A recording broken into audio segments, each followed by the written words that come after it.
Hello, welcome everybody. We're delighted to have Lou Derry from Cornell visit us for this version of the CSEi seminar. Lou is trained as a geologist at Colorado College before doing his PhD at Harvard. He's been at Cornell since 1996. I think of him as being a great expert in the weathering process, and he's been studying that process in different settings, different substrates, different timescales, in a lot of different interesting ways. So right now he's at Cornell in the ag school, actually, right? No, I'm in the engineering college. Engineering, that's right, the engineering college, in the Earth and Planetary Sciences Department equivalent. He also has another appointment at IPGP in Paris. He spends some of his time in Ithaca and some of his time in Paris. And he's going to tell us now about the relationship with basalt weathering, different landscapes, different processes, and some connection, hopefully, to enhanced weathering processes. Yeah, a little bit on that. Okay, thank you. All right, thanks. I don't know if the lighting is good, if this is how you want it. You tell me. Maybe it's a little bright here on this end. It's nice and dark in the back, so you can all go back to sleep and no one will bother you. All right, well, thanks for having me. I've been to Chicago just twice before. Once was a long time ago when this group called CFAR that David Rowley was involved in, and I was involved in a long time. We had a meeting here many years ago. I can't remember how many. And then I came out in October for David's memorial service, which was very nice. Anyway, so this is some work. I'm going to talk a little bit about weathering of volcanic, mostly basalts. And I'm going to talk about some of the basic kind of science stuff that we've done on that, geochemistry, hydrology, all the things, some things we've learned. And I'm going to focus mostly on the island of Hawaii because that's been a good laboratory for us to use. This is the 2018 eruption in Hawaii, where you get up close and personal. And so we're going to talk a little bit about large-scale processes, why weathering of volcanics is important globally. We're going to look at some of the processes that control some of the intense weathering of basalts, and use the example of Hawaii to learn something about how those processes work and ways we can get inside it a little bit. And then a little bit about how that weathering process interacts with the surface and hydrology and landscape. And then a little bit on the, some work we've been doing just recently trying to put some constraints on what we can realistically expect from this idea of using enhanced weathering as a carbon dioxide removal mechanism in the future. So globally, we have around 7 teramoles of CO2 from volcanic inputs. It's less than 1% of the anthropogenic flux. And if we look at the surface reservoir, we have a residence time on the order of 600,000 years or so. So that you can expect a substantial adjustment to changes in CO2 inputs on that kind of 500,000 to 1 million year time scale. And so this idea has been around since the 19th century, going back to Elbemans in the 1850s. He was an engineer and head of the French porcelain works. He got interested in where clays came from. He did some great work in geochemistry in the 1850s, which was kind of lost to science. His name is on the Eiffel Tower, by the way. He was a well-recognized engineer. But anyway, Urey sort of posited this in more detail.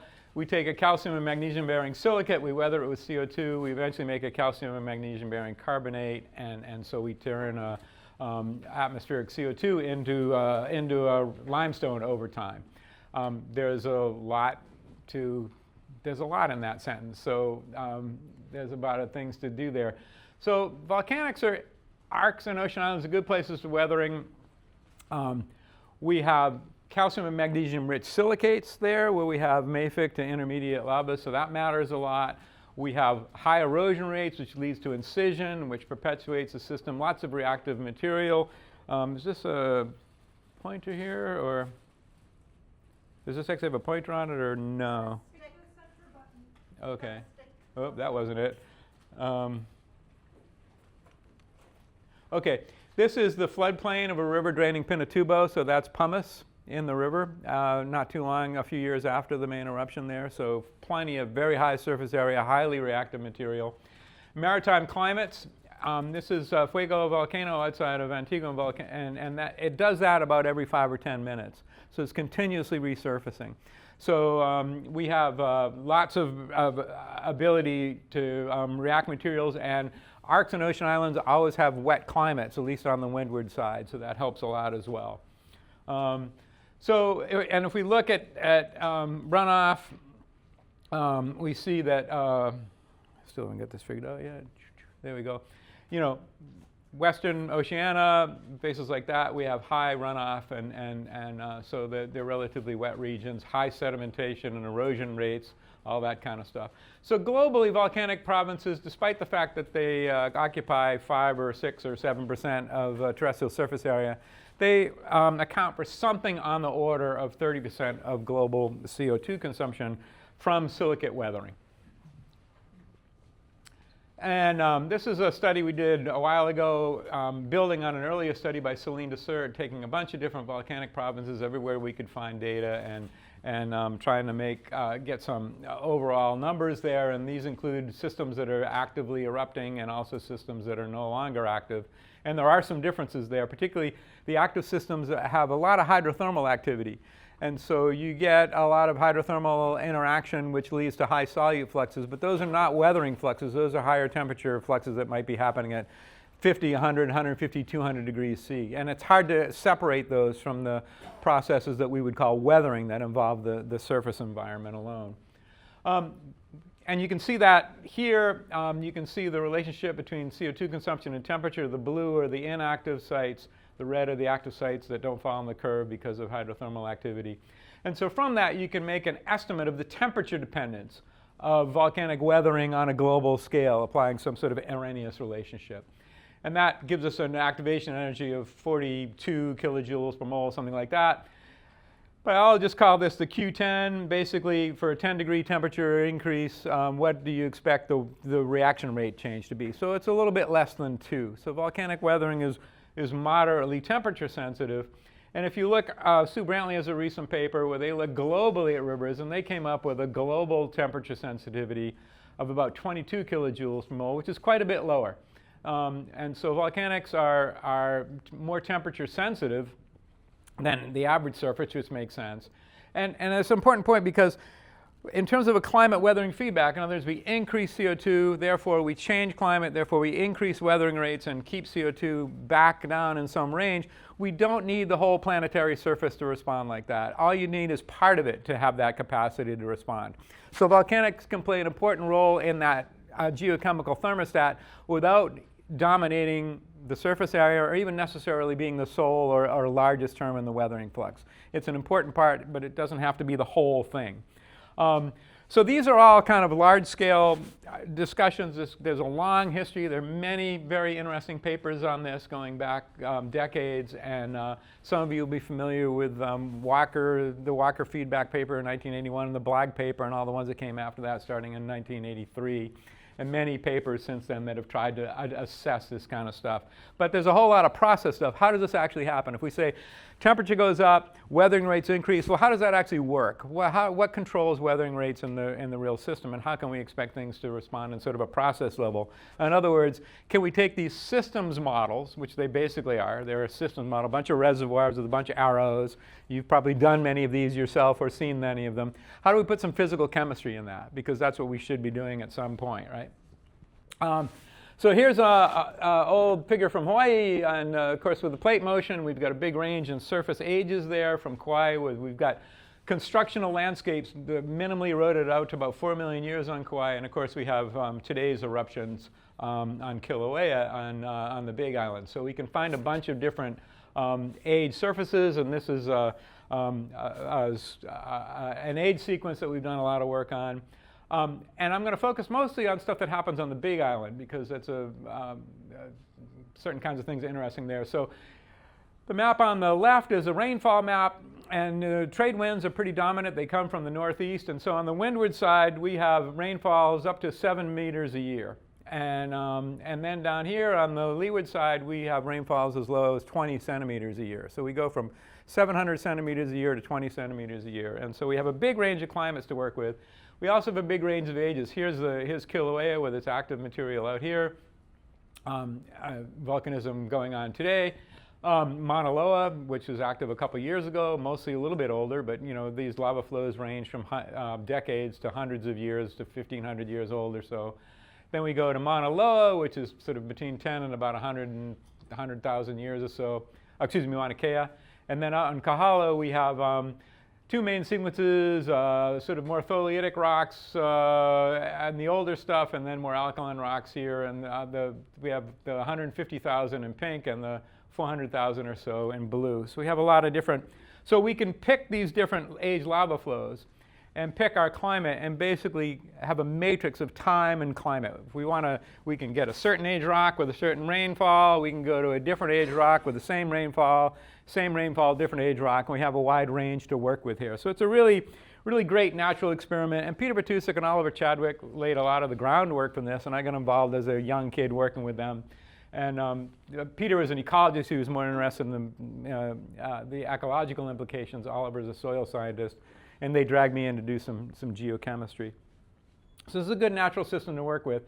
So there's a lot of vegetation there, and the role of plants is important, as we'll see, in different ways, and depending, of course, what kind of climate zone you're in.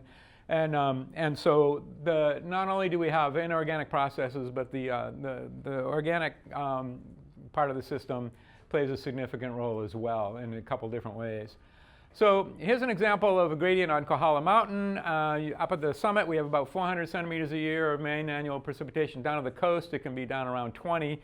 And so we have different sequences there. There's one here that I'm going to focus on that ranges across an interesting set. That's a place where the forest is cleared for pasture grasses, and then we go into native forest up there. And the lighter colored are the younger volcanics, about 150,000, and the older are the 400,000 year volcanics there. And this is very typical climate pattern there. We're looking from down here up that way, and this is the clouds coming in from the windward side. They rise up. You have heavy orographic precipitation on there, and then as you come down the lee side, the system dries out very quickly, becomes undersaturated, and so you can literally in a day walk from sites that have desert, Tucson-like climates to rainforest-like climates, right, over a length scale of about 15 kilometers or so. So it's pretty dramatic climate gradient. So here's just one example along that climate gradient, just soil pH as a parameter. Down here on the dry side, pH is high. We get pedogenic carbonate, including pedogenic dolomite that forms down there because the rocks are magnesium rich. So there's actually genuine crystalline dolomite that forms in the soil environment, in the dry environments here. As we go up, we lose the carbonate. The pH remains pretty high. And then the pH begins to fall off a cliff, and a whole lot of other things do. And the color code is soil moisture. And the big inflection point here is where potential evapotranspiration begins to equal mean annual precipitation. So where the soils stay moist throughout the year, we can have alluviation, we can move solutes out. Down here, we get weathering in the surface, but a lot of it stays behind because of evaporative conditions, especially in the carbonate zone, but even here. But once we get consistently wet, we dramatically change the weathering rate and the outcome of the system. So here's an example of, that got screwed up a little bit. This is, these numbers, so weathering is a classic open system problem. So we're adding carbon and water and Lord only knows what else, dead bugs, you name it, all sorts of things. And we're losing a variety of things. So we have to somehow address this open system problem. So a classic approach, again going back to Ebbelman's in the 1850s, is to choose some element you think is inert and normalize everything to that. All right? Various people have rediscovered this over the years, but the idea has been around for since the mid-19th century. And it's a pretty obvious thing to do. So this function here, this tau is basically the ratio of the element of interest of the index element in your sample compared to that same ratio in the parent material. It's just like a stable isotope ratio almost. So 0 means no change. A positive value means there's been a net gain. And a negative value means there's a net loss. And it can go as low as -1. That's complete loss. It's not bounded on the upper end. So these are some data from a site with depth, soil site on Kohala volcano down to several meters depth. And you can see calcium is almost completely lost from the upper soil and some remains in the deeper part of the regolith. Silica, substantially lost in the upper soil, some remains. If you look at aluminum, we see aluminum loss in the upper soil, but actually aluminum addition down there. Presumably we're transporting aluminum from up here and reprecipitating it down there. And we can go through the periodic table and see different different kinds of things like this. But the base cations like calcium, sodium, potassium, magnesium tend to be almost quantitatively removed from the upper part of the soil. And silica is less so, and aluminum plays a key role because aluminum and silica can react to make secondary minerals that are stable in that environment and keep some of them around. So here's just an example of looking at this differently. I'm going to go out here. This is a rainfall map of Kohala, and I'm going to show you cliff heights along the coast for these sites going from wet around windward to leeward, and you can see how the cliff heights vary. So this is, what happens is, this is the regolith here. This is down at the coast. The wave base comes in, and basically we've got almost fresh basalt down here and regolith along there. So the waves erode into the island to the point where they hit hard basalt, and then they stop. And the island's continuously subsiding at about 2.5 millimeters a year. So this is where it's wetter. You can see there's, 8 or so meters of regolith there. This is where it's a little bit drier. You can see the regolith is only 3 or 4 meters thick there. This is where it's still drier. You can see it's like 3 meters high there. A little bit drier, a couple meters, and then we finally get to where it's very dry and there's hardly any regolith developed there at all. So we use the sea cliffs instead of drilling everywhere, which is expensive. The NSF doesn't give me that kind of money. We can go to the coast, and having to go to the coast in Hawaii instead of sitting on a drill rig, and I've done plenty of that. It's a much better deal to go walk the beach in Hawaii, trust me. So it's a win-win situation. So anyway, so you can see the development of the regolith with climate. It not only is it more depleted in the surface that we can access by digging a pit or even with a backhoe, but we can also see that that can extend down to many meters. So one of the things about using this index element approach is how do you know that your index is actually immobile? And this is something that we struggled with for a long time, because every time I would give this talk, somebody would say, well, how do you know niobium is immobile? And it's like, well, why not? But that's not a very good answer, right? So when we look at these, when we look at, what do we do? Here we go. Okay. When we look at this stuff, we see tantalum and niobium are in the same ratio across both the weathered volcanics and soils across a whole bunch of different environments. They're all in the same magmatic ratio, typical of ocean island basalts of about 16. So that suggests that either they're not moving or they're both moving identically everywhere, which would be unusual. But we can also look at titanium-niobium ratios. Titanium is another fairly immobile element. And what we see in the soils is the titanium-niobium ratio always falls within the range of the volcanics. So it's plausible that it's conservative, but we're not, that doesn't prove it. Whereas if we look at titanium-zirconium, we see that the titanium-zirconium ratio exceeds that of the volcanics, meaning that zirconium must be lost and moving around. So zirconium is not fully conservative, even though a lot of people would treat it as such. That's not good. What happened to that slide? Oh, that's bad. I'm going to sketch this. All right. This is really unfortunate. Okay, delta 49 Ti, titanium isotopes versus TiO2 on niobium. And I have that. I don't know why this didn't come out. What we see is we use a model for titanium isotope fractionation. And what happens with titanium isotopes in the volcanics in Hawaii is those volcanics, those alkalic volcanics on Kohala, are oxide saturated. So as magnetite, titanium-bearing magnetite precipitates, that fractionates titanium isotopes. So we used a model for that developed by some other people. We come up with a Rayleigh curve that looks like this. And I wish I could show you this. This is a pretty good slide. And we look at all the volcanic data, and they're well predicted by this Rayleigh model. Okay? We remove oxides. We remove isotopically light titanium, and we leave the system titanium enriched. When we do the same thing for the soils, they plot almost directly on top of one another. So there's statistically no resolvable difference between the between the titanium isotopes and the titanium-niobium systematics in the soils from what there is in the volcanics. They're identical. If I didn't color code them, you couldn't tell them apart, either by eye or statistically. And so we can look at that and say, well, what does that allow us to do? There's the titanium isotope ratio there. You can see we get out up to about 0.8 per mil range in titanium isotope ratios, and there's the volcanics and the soils.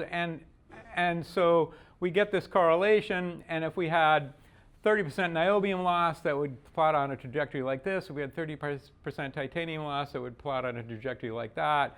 What it says is that there could be a little bit of movement of either niobium or titanium, but it has to be small. We can't say that there's none, but it has to be small. And we can look at other elements that way. Titanium, niobium, tantalum behave pretty conservatively, even under these intense weathering conditions. Zirconium, hafnium, cerium, neodymium, other elements we look like are clearly non-conservative in this environment, and so we can show that their behavior cannot be explained by conservative behavior. They need to be mobile. The other thing is we have this range of volcanic compositions, true of most volcanic environments, and you go out in the field and you want to sample a soil and it's had the heck beat out of it, and how do you know which volcanic rock it came from? Because you're sitting in the forest, you can't trace it back to outcrop, it's highly weathered, what do you start with?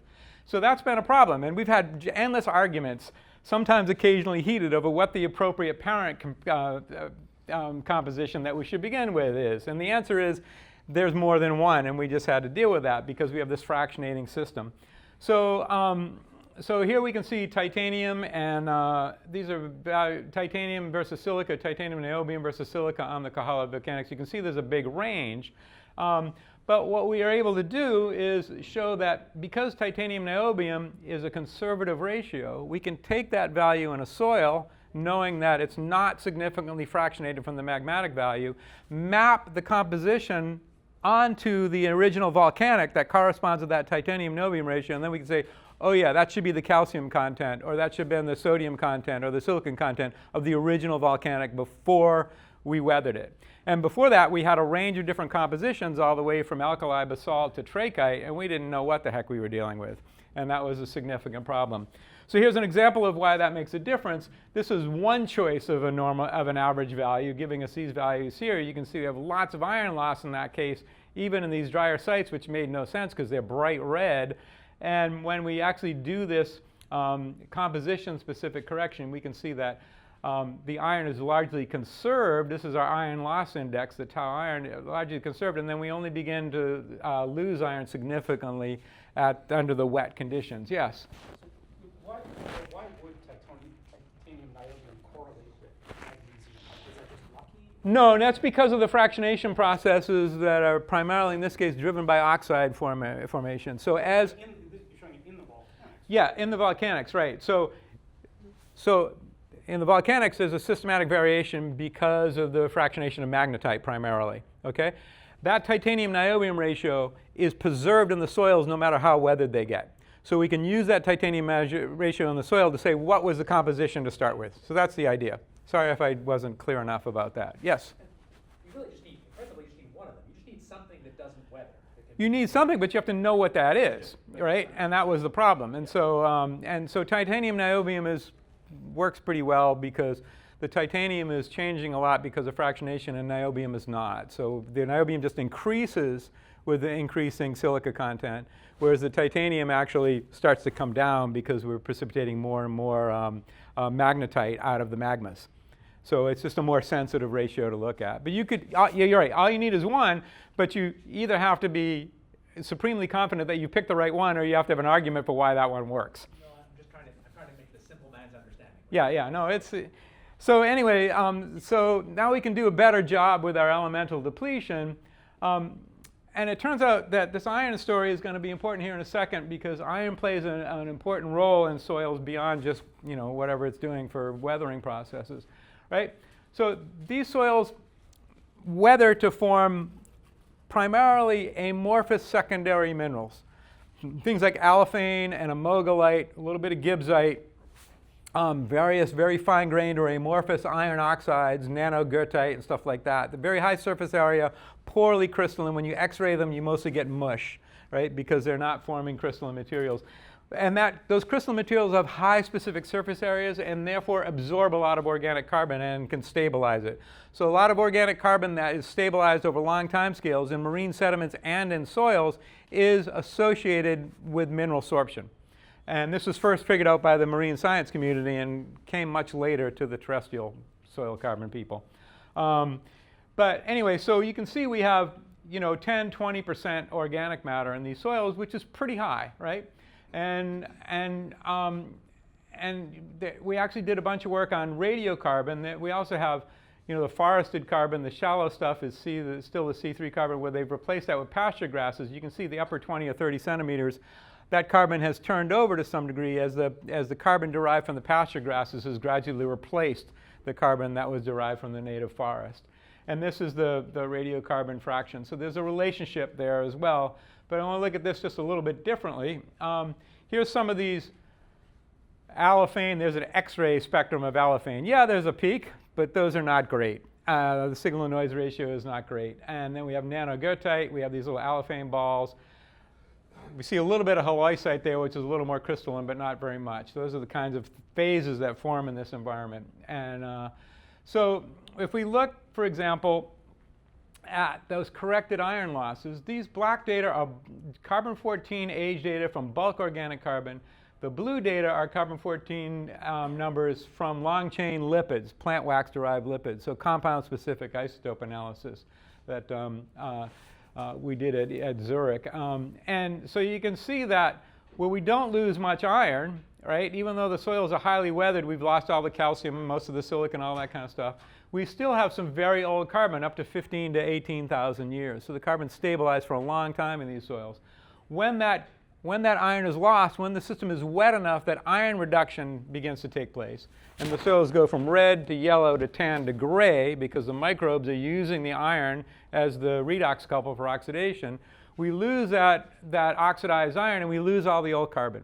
So that old carbon is stabilized by the iron minerals, and when the iron minerals are destabilized because of, well, we could call it climate change. This is going up the hill, right? It's a wetter climate as we go up the hill. We lose that. So there's big implications for the stability of old carbon in these reservoirs, depending upon the secondary minerals that are available and their stability, because secondary mineral stabilization is how you can stabilize organic carbon in soils for long time scales. People have tried to manipulate carbon storage in soils on the short time as a climate change buffer. It's very difficult to do because it turns over very quickly, and unless you tie it to a mineral substrate, it tends not to, it's not long-term storage. It turns over pretty quick. So those efforts have mostly not worked out. So this is an example of where we can see some of that in action. Another thing the organic matter does is it has a big impact on weathering. So we have a lot of organic acids in these systems. The soil solutions can have pHs lower than 4 up there. You can't get lower than 4 from CO2 alone. So we've got organic acids because of all this decomposition of organic matter. And so that plays a role in understanding how some of these secondary minerals form.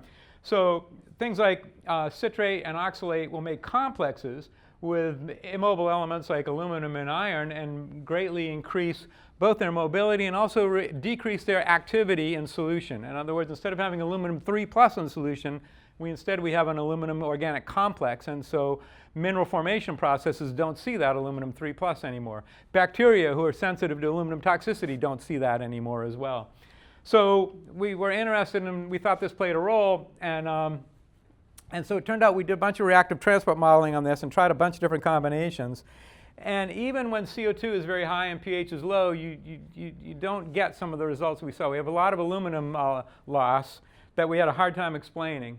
So these are the results from a model for aluminum in blue and iron in orange that we worked out and tried to predict the pH, the aluminum loss, the silicon loss, the calcium loss as a function of soil changes, and we got the match with the aluminum loss and to some degree iron loss. The only way we could do that is by including these organic ligands.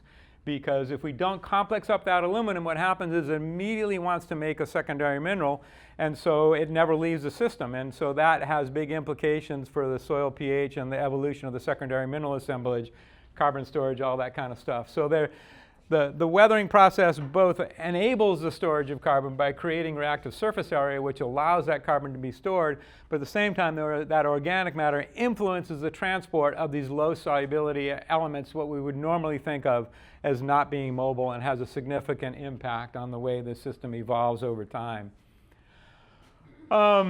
So that's organic matter plays a big role in two ways. And one interesting thing just to think about, people looked at paleosols, right, going back in time, ancient weathering profiles. Could you use some of this information to interpret those weathering profiles in terms of what kind of organic material may have been around to promote that weathering? Because you would predict, even in this system, very little aluminum mobility if we didn't have the organic acids, even with a high CO2 of 6,000 ppm in the soil or whatever the case may be. Without the ligands, it doesn't move much. And so that might be sort of an interesting application. We haven't sort of tried to do that yet. So another thing that happens with this weathering is it does change the surface properties. And so I want to point out something that's kind of very obvious when you look at a map of Hawaii. This is just a drainage, a watershed map. So here's the active volcano over here, and there's Mauna Loa, Kohala, and it turns out all along here we have high rainfall, several meters of rain a year, along this entire windward side. Despite the fact that we have 4 meters of rainfall here and 4 meters of rainfall here, there are no streams on this part of the island. All right, the water lands on the island, a certain amount of it is evapotranspired. The rest of it just infiltrates the groundwater and goes directly to the ocean. And there are groundwater springs at the ocean edge all around the island. And so, yeah, a couple of these things did not translate well from Mac to PC. That's supposed to be color-coded. The color bar is color-coded. Anyway, groundwater recharge is very high here because the water balance is precipitation minus ET minus groundwater recharge equals runoff. We have no runoff here, so whatever's not being evapotranspired is going to groundwater recharge. That decreases as we go this way. So we're forming streams here, but not here, and so it has something to do with the age of the system because the rainfall is the same. And out here we have flank collapse and a whole totally different geomorphic process, right? Giant cliffs form there. So that's a different process on that part of the island. But here's a view. This is looking, just drawing a constant elevation line and looking at its variability. So this is Mauna Loa, where we've got several thousand-year-old stuff, no stream incision. You can see this, that's just initial volcanic topography. This is the flank collapse. We get 1,000-meter deep, 100-meter, several hundred-meter deep canyons here. But in this region here on Mauna Kea, we start to have these incisions of 50 to 100 meters because we're developing a stream network that's carving into the substrate and causing stream incision. So we wanted to know a little bit about how that worked because it's something that's pretty obvious when you go out there, but then the question is, how does it work? And everybody, including me, thought, oh, you make a lot of clays, you gum up the soils, and then you get runoff. Well, that turns out not to work.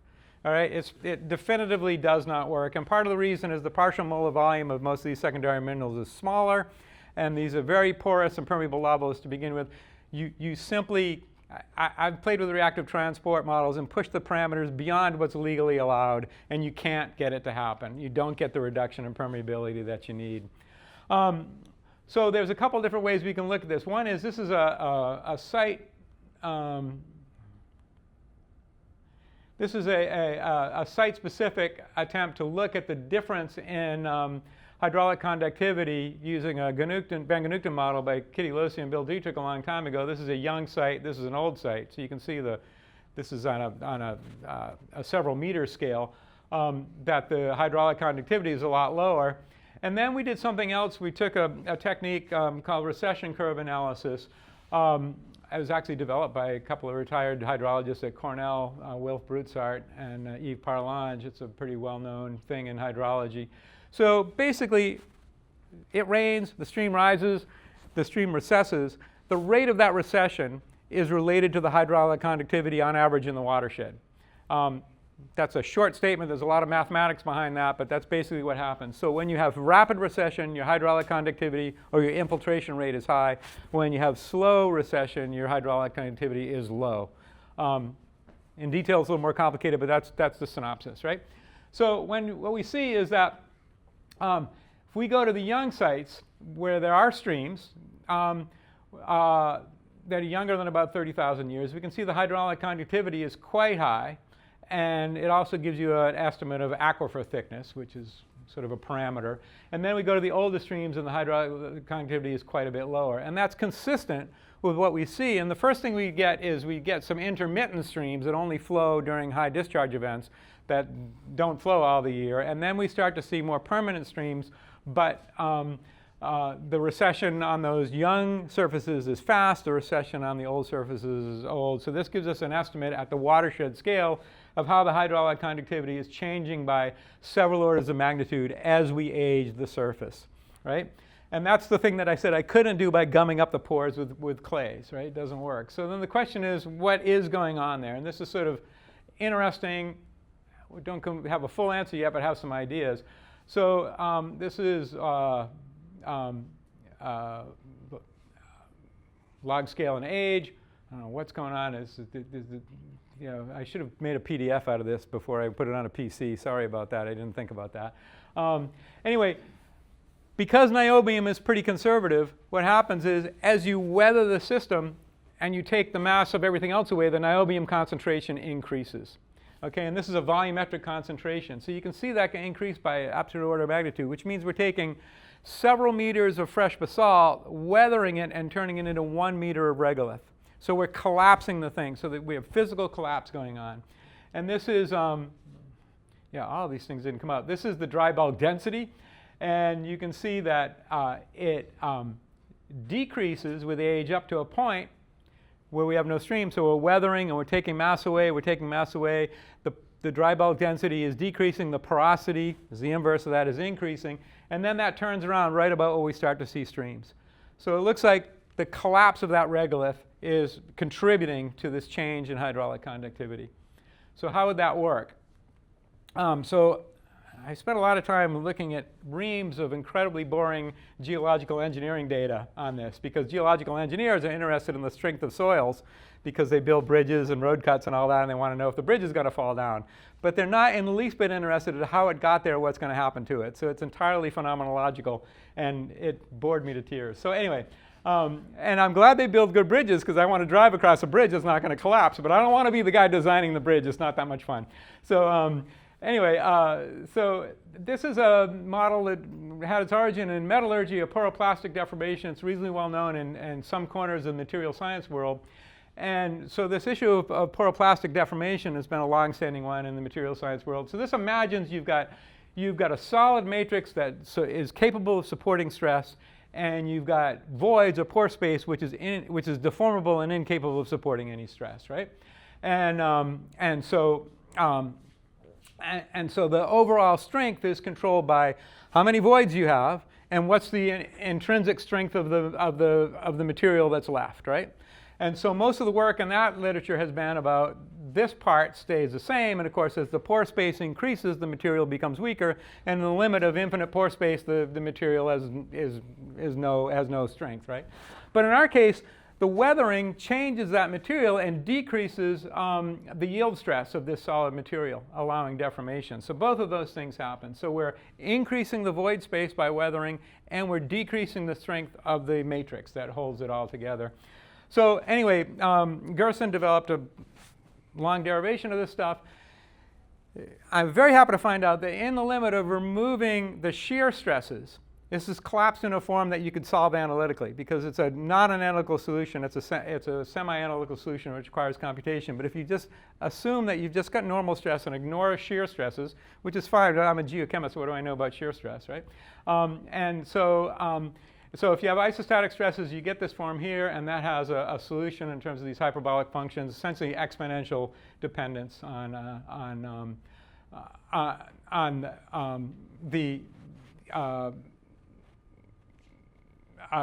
what we're looking at is the porosity and the plastic yield limit here, right?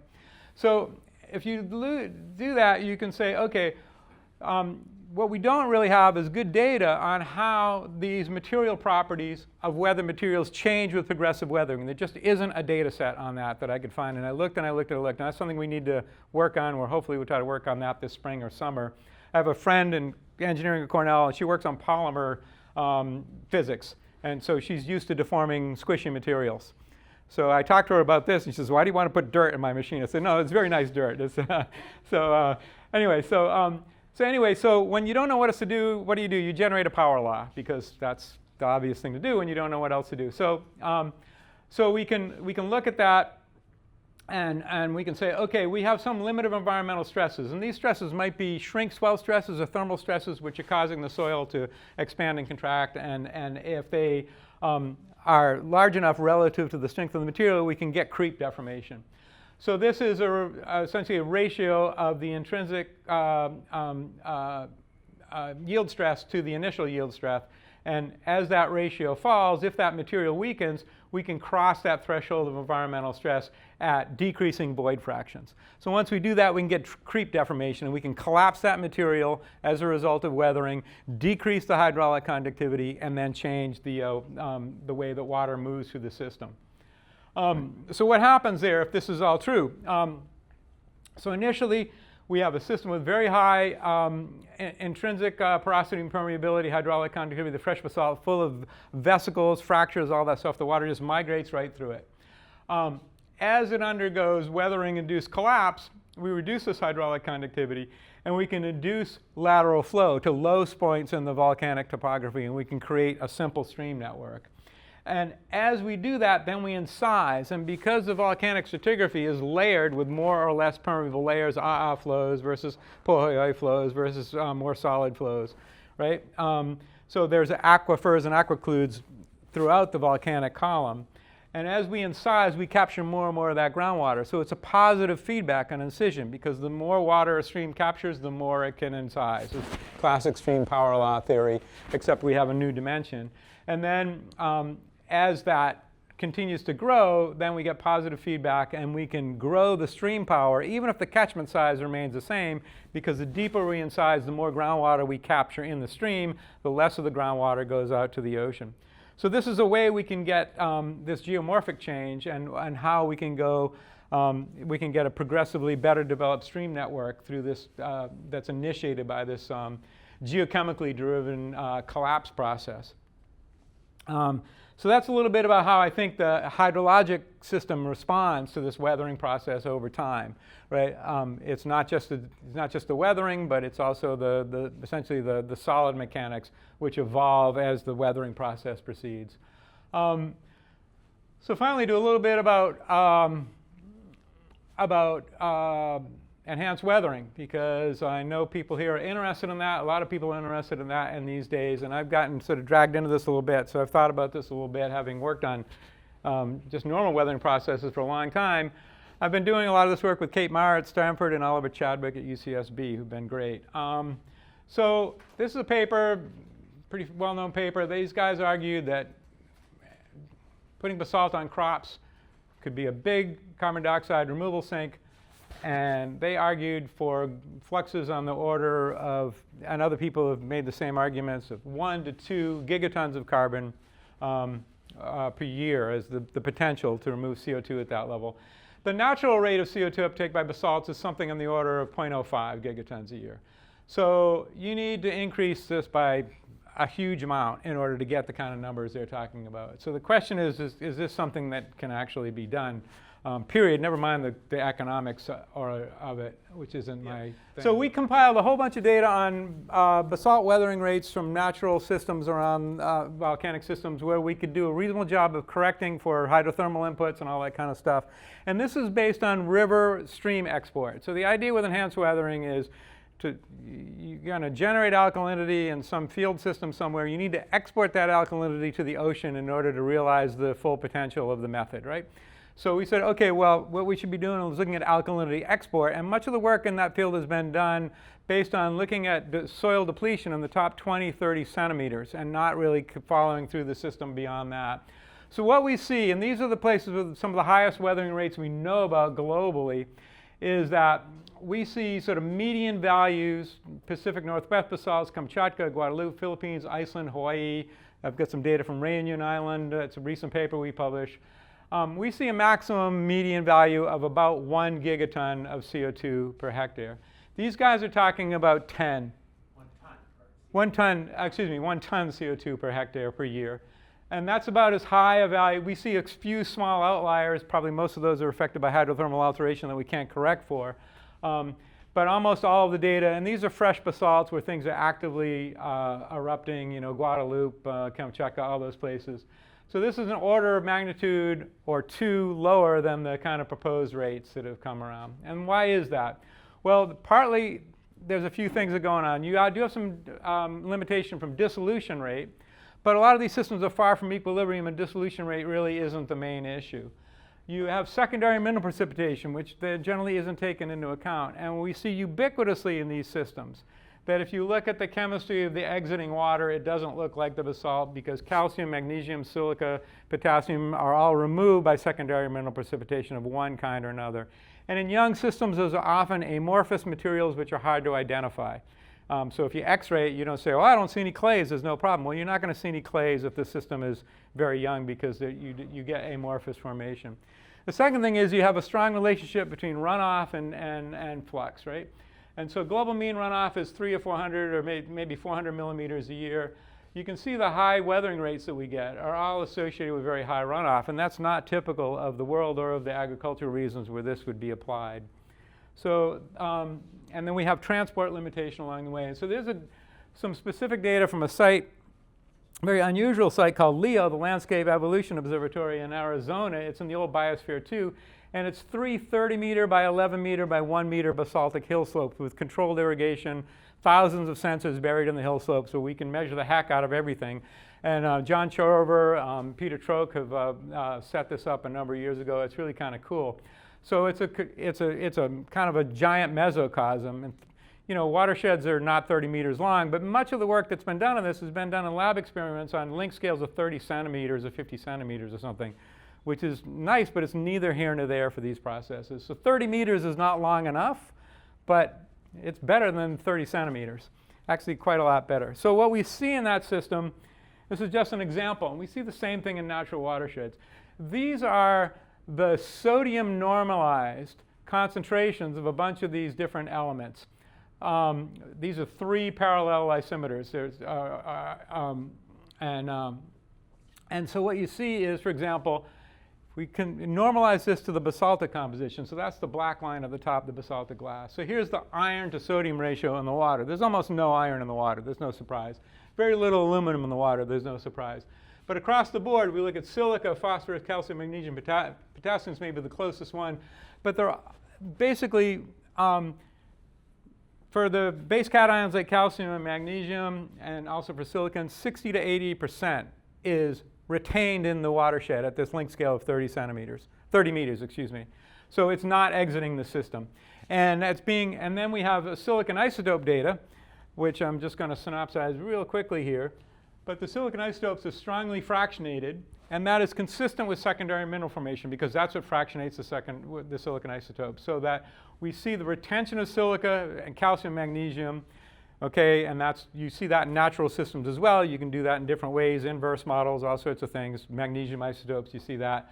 And then we have isotopic evidence that the silica is being consumed by a secondary mineral, which is causing this fractionation. And we're going to do calcium and magnesium isotopes coming on that just to sort of confirm that, but I'm not pretty confident in the results. So that's so much of the solutes generated in the weathering zone are consumed by secondary mineral formation. In this case, silicates in LEO, but in another case, you can also have carbonate removal as well, further down gradient. Here's a recent claim of 8 tons of CO2 per hectare, and in a system where they have about 1 meter of rainfall a year. You take out about half of that for evapotranspiration. You've got about 500 liters of water in a year to carry that signal out of the soil, and that works out to a putative soil concentration of alkalinity of 40 millimolar. And for those of you who are geophysicists, you're like, I don't know, 40 sounds as good as 400 or 4 to me. But if you're a geochemist, you know that 40 is way outside the range of possibility, right? We don't have systems that have 40 millimolar alkalinity. So they have this, and this is because they analyzed the top 30 centimeters, made some assumptions after that, and they haven't actually seen to see if this makes any physical sense, and it doesn't. It's outside the realm of the possibility anywhere. So this is a transport-related problem. You need to be able to not only generate solutes, but you need to be able to export them, and you're going to be taxed substantially by secondary mineral formation. You're also going to have transport limitation. And then you get into the subsurface. You have additional locations of carbonate precipitation in the subsurface and the riparian zone in the rivers and all that kind of stuff. So a substantial fraction of what you generate is not going to leave the system in one form or another. And these results are consistent across a variety of natural systems as well as these experimental systems. And this is stable isotope data based on calcium and strontium isotopes. Looking at the fraction of calcium remaining in these two river systems. One's in China and others a set of rivers in Taiwan. Two different groups, no surprise, China and Taiwan, I guess. And so the FCA is the fraction of calcium remaining in solution. And you can see that a lot of the calcium has been removed. Typically 60–80% of the calcium has been removed. And it's not related to the saturation index in the river because it's not necessarily occurring in the river.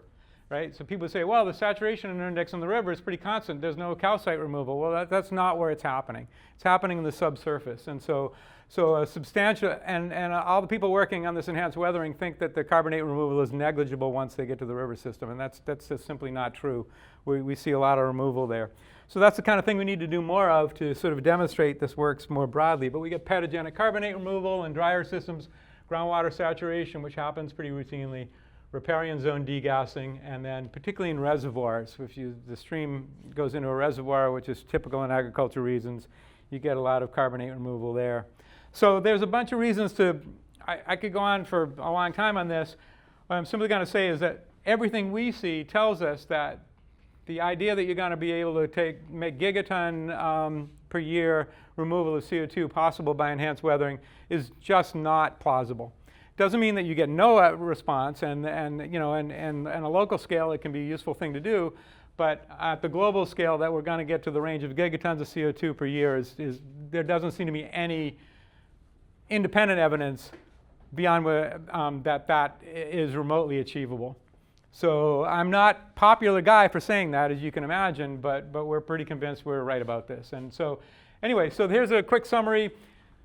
Basalt weathering has a climate feedback that's about right for what we need to stabilize the Earth system, so it can play a pretty significant role, even though basalts are not a major land coverage. Don't contribute to a major way to land surface coverage, but the places where they do occur are well suited for weathering, particularly if it's arcs and ocean islands.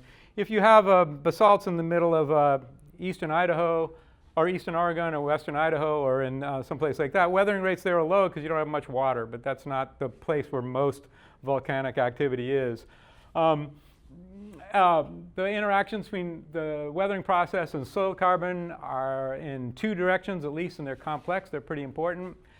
These weathering processes can lead to really interesting landscape and hydrologic transitions that change the hydrologic evolution of the surface that they inhabit, and then the enhanced weathering processes are likely to only make a pretty modest contribution to any sort of carbon dioxide removal effects, and that's based on review of lots of different natural systems and then just considering some of the basic physical chemistry and hydrology of the system. And so there's a lot more to say about that, but I know for a mixed audience, some people are deeply interested in enhanced weathering and some people maybe less so, so I thought I'd sort of talk more broadly about a few different issues, because I find the enhanced weathering thing, mostly it aggravates me because I'm just like, this is not right, and I have to explain again and again and again the same arguments. And some of this other stuff is actually pretty interesting and fun science, so I get more excited about that. But I'm trying to do my service thing by kind of getting involved in this enhanced weathering debate because somebody needs to, because there's a lot of weak stuff that's being done, and some of it's been done by perfectly well-intentioned people, but they don't necessarily have the same background, and there's a little bit of a circular reasoning when they cite each other's papers, and it's the sociology of science, right? It's nothing really new. It just happens to be showing up here. So anyway, thanks for your attention. I'm happy to answer any questions I can.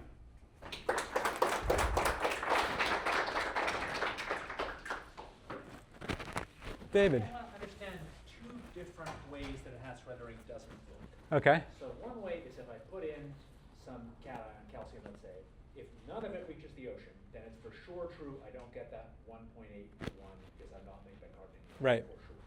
But if I just put a mole of calcium on the surface and it reacts with CO2 directly in the atmosphere, I have removed a mole of CO2 from the atmosphere. Right. Yeah. Then there's a so that's one version of the problem that is about export. But support to say that version just crosses out. It means you can't get the 1.8, you just get the 1. There's a separate case that might mean I get a 0, where my acid that would have made it down would have reacted somewhere, and by slowing it down somewhere, by reacting the acid high in the column, it doesn't react low in the column, so then affects. Yeah, and it's a little bit different too. Imagine you've got a surface here, okay, and that surface has got negative charge on it, the way a lot of soil surfaces do. So we've got hydrogen ion absorbed on that surface, okay? And then we come to calcium, which is balanced by 2 bicarbonates. All right? So that calcium exchanges for these 2 hydrogens. They come off, okay? So now those 2 hydrogens react with the bicarbonate, and then we make water plus CO2. So we've absorbed calcium on the surface, released acidity in the process, and consumed the alkalinity that we generate. So that alkalinity is gone. It's gone. It's not. There's a term in the enhanced weathering, they call it either delayed or retarded CDR, and it's not. It's destroyed. It's gone. It doesn't exist anymore. And that's a misnomer, right? And similarly, a lot of these secondary mineral silicate precipitation reactions generate a lot of acidity, right? So let's just take aluminum 3 plus 3 waters goes to gibbsite AlOH 3 plus 3 hydrogens. And you can do that in class. You can stand up in front of a group of students and you can add an aluminum chloride to water and put sodium chloride in the water and ask them what the pH is, and and then you can measure it, and it's going to be around neutral. Put aluminum chloride in water, and the pH will be 4 or 3.5 because it's a very strong acid. So a lot of these aluminosilicate reactions are acid generating, and so when you precipitate these clays, not only do you remove some calcium, magnesium, whatever, into the clay structure itself, but you generate a lot of acidity, which then can consume the alkalinity that you've generated. So a little bit more complex dynamic there, right? But this is where you have to kind of think through the physical chemistry and not just write down what's in the freshman textbook, right? And so that's the accounting for proton balance is important in this business because the acidity balance is what's driving the whole story. So does that help? Yeah, I think what I'd say is there's 2 kinds of critique. Yeah. They both could weigh and support. Right. If you do make calcium carbonate and store it in the landscape, yes, you've removed a mole of CO2, no problem. Of course, it's only about 55% as efficient as sending it to the ocean, but it's not negligible, right? And of course, you see that in landscapes where you generate pedogenic carbonate. You're storing the carbon right there, just a little bit deeper in the soil, right? That happens. That happens mostly in drier systems, right? The problem with the agricultural systems that are the target for this is that they're not that wet, and so they have limited capacity, right, to export that material. So if you go to the upper Midwest, you get 700 millimeters of rain a year or something like that. You got 40% of that is lost to ET, so you got about 400 millimeters of infiltration. At 400 millimeters of infiltration, you physically cannot export 8 tons of CO2 per hectare, no matter if you think you can generate it or not. You know, if you're the Pope and you declare it's 8 tons per hectare, and you're the Pope over across the street, right? You're not arguing with me. I agree with you. I just think making this critique in a way that's going to stick Yeah. and prevent people wasting their money and screwing up, it's useful to be careful about distinguishing 2 different critiques. No, I agree. And what we found is, in fact, in dealing with viewers and dealing with reviews, I find myself, if David Archer sends me a paper on the marine carbon system, right, I'm going to wrestle with that because it's going to be a sophisticated argument, and it's going to take me a while to decide what he's doing and why and all that kind of stuff. These guys send me stuff or look at my stuff, and it's like, I feel like I'm lecturing to my undergraduates. No, it doesn't work this way. This is why. All right? And they're young and they're well-intentioned and they don't have the background. None of them have worked on weathering before. So they make rookie mistakes, right? So that's been part of the problem. And there's obviously decades of work on this stuff, but none of this is cited in the enhanced weathering literature. And what they say is, oh, natural systems, they're all really old, they're all highly weathered, all that kind of stuff. I was at my brother-in-law's from Antigua, Guatemala. That volcano picture was basically from the front porch of his house, right? The thing erupts multiple times every day. That generates 40,000 tons a day of lava and another probably 30,000 tons of tephra every single day. And that is not unreactive material, right? I talked to you last summer. You almost completely convinced me with that fact. I think what I'm asking, and maybe just me, is why it's taking so long for this knowledge to stop or get serious. Something that's now happening with hundreds of millions of dollars moving around, Yeah. which is probably wasted. So that's it. Of the larger, Yeah. policy process. I mean, who's our science communication specialists in the room here, right? Are there any? I mean, so you have a community of people who mostly look at each other's work and don't go back into literature and learn about this stuff, all right? They're not familiar with these ideas. Second, I think, to be perfectly honest, I think I and some of the other people who actually work on this stuff, when these ideas came up a number of years ago, we all looked at this and very quickly said, oh, this won't work, and never mind. That was a huge error, right?